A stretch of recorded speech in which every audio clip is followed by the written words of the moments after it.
ఎవరా మీరు? ఎందుకు ఇలా చేస్తున్నారు? అనవసరంగా గొడవలొద్దు. అలా అయితే ఆ పెండెంట్ నాకు ఇచ్చేయి. వీడిని చూసి ఎవరు అనుకుంటున్నారు? ఒక గుద్దు గుద్దితే పడిపోతాడు. కమాన్ బ్రో.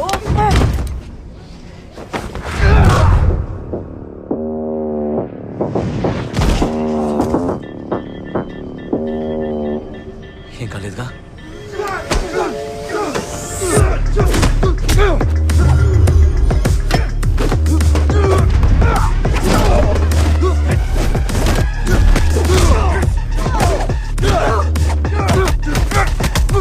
హాయ్ వాట్సాప్ గాయ్స్, నేను మీ క్లెవ్ ని బస్ లో నుంచి మీకు లైవ్ ఇస్తున్నాను. నేను నా చిన్నప్పుడు కొంచెం కుంఫు నేర్చుకున్నాను. ఆ అనుభవంతోనే దీనికి రేటింగ్ ఇస్తున్నాను. చూస్తూ ఉండండి.